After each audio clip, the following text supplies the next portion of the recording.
So I just wanted this to be a quick update video as to what you can kind of expect over the coming months with the YouTube channel really. And it came, the main reason I'm making this video is because obviously some of the comments on mine and James's course vlog from the other day saying we're not like taking it seriously enough, etc. And it looks as if we're kind of acting up for the camera, and that is kind of the case. You know, we want to keep the course vlog as entertaining as possible, but at the same time, you guys are right, we should be taking it a little bit more seriously, especially now James is trying to get back into golf. So I am going to be pushing with the theme of keeping it a little bit more serious. Obviously it's only 6 weeks until the season starts, so really we need to be getting out there and, you know, and having serious matches and not pissing around. All that being said, I went up yesterday to Minchinhampton and had another lesson with Stuart. It's my 5th lesson with him. I don't really want to push too hard with the filming with the lessons just yet until I get a cameraman, because it does take away from the focus during the lesson and the amount that you take in. But I'm just going to tell you guys now sort of what we're going to be working on. So as you probably saw on the range there, the main thing I was focusing on was literally just hitting fades. And that's because when I get on the golf course, at the moment I'm still trying to hit that small draw which I can hit on the range. Easy to do on the range when you get in a groove of hitting ball after ball after ball. But when you're on a golf course and you're hitting different clubs and you've got time in between shots, you're not getting into that rhythm of hitting endless golf shots. I'm literally from now on only going to be going out on the golf course and just playing with a fade. If there's a pin tucked back left, then obviously I'm probably going to try and draw one in there, but mainly off the tee, hitting little fades. Need to be practicing a lot more knockdown shots as well, so like 60-70% shots. I'm going to bring up my stats on screen now so you guys can see my previous, I think it's like 6 or 7 rounds. But you'll notice the main theme of things is that I'm just not hitting enough greens. I'm making enough birdies, I'm just making way too many mistakes still, and a part of it feels rust.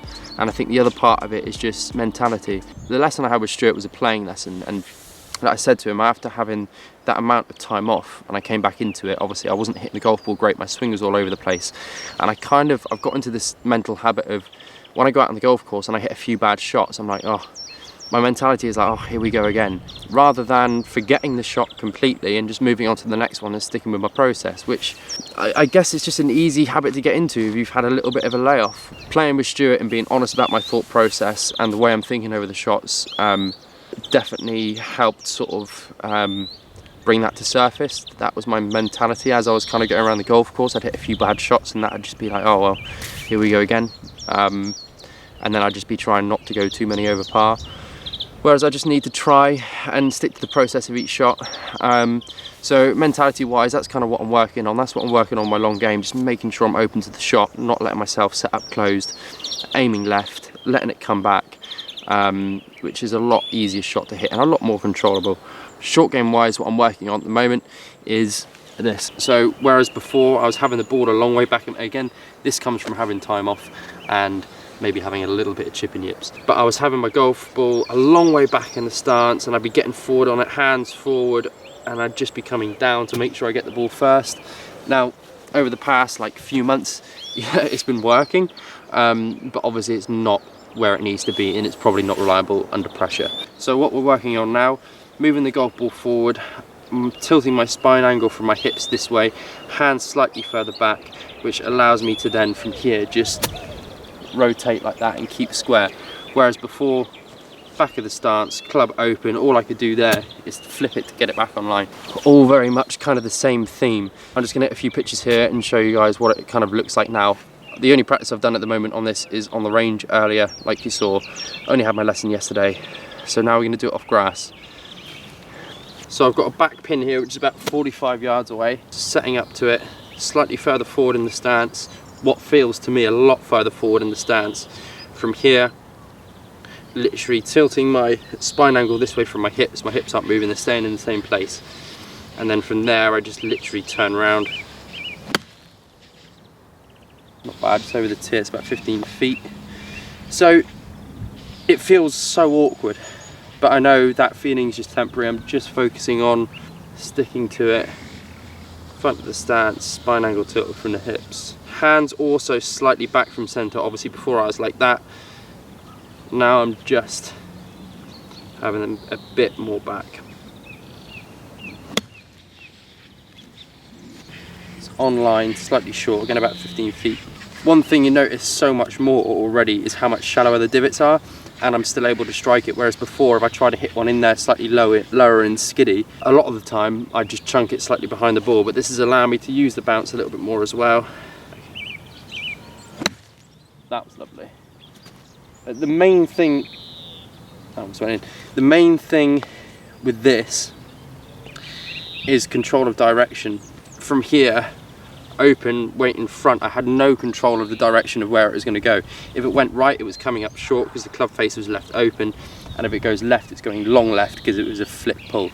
So this feels a lot more consistent already. Trajectory is more consistent, but it's just going to take some practice and, again, learning how to use it on the golf course.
So a little bit better there as we kind of go along with practicing it.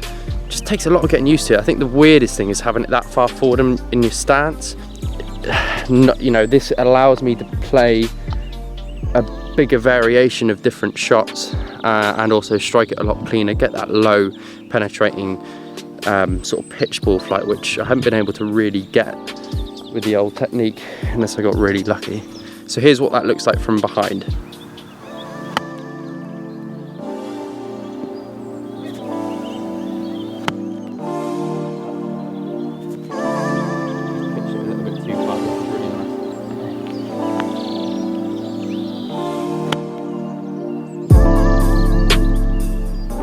I'm guessing you guys can kind of see as well how much shallower that club's like going through the ball. It's not digging in, whereas before I don't want to ruin my nice divot patch, but before it was just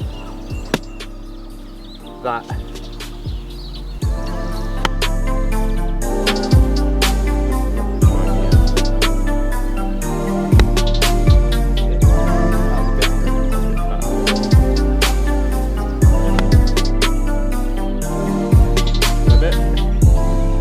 That is 1,000 times better. About 30 minutes of practice so far, and that's the best grouping I've had.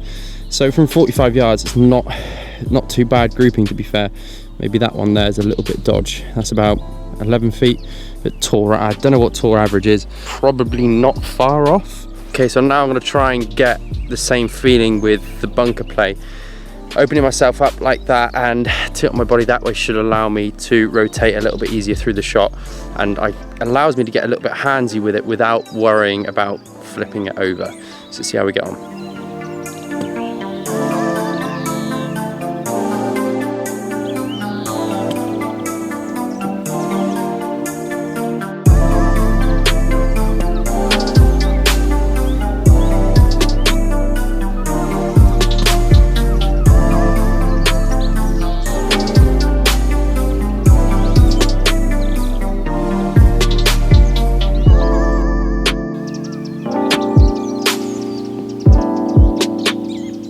Well, that's the first go with the bunker shots, and that is a 20-yard bunker shot, 20-yard bunker shot. So that's a big improvement. It feels better already, to be fair, but bunker play is the best part of my game. It's just, feely things kind of come natural to me anyway, so bunker play's always been pretty decent.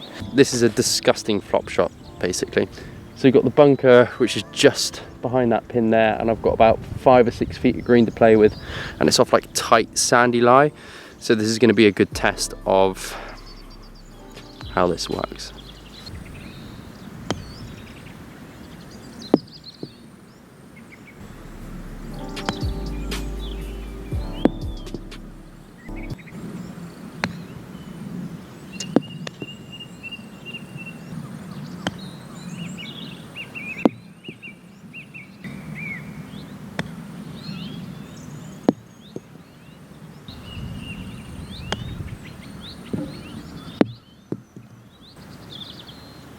Okay, so not bad. Maybe feel like I was getting a bit more sort of stuck in it on the way through and not turning as much. Probably because I'm a little bit more tentative off tighter sandy lie, but still not too bad.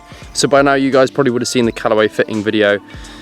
If it wasn't for all of you lot watching this and sticking by me and supporting the channel and kind of what I'm trying to do, none of that would have happened. And it's still so strange to think back just over a year ago when I first started to do this again. So I just want to say a massive thank you to all of you who have continued to watch and are still going to watch and support the channel over the coming years. Yeah, it's pretty incredible when you think about it, the amount that's kind of been done over the last year.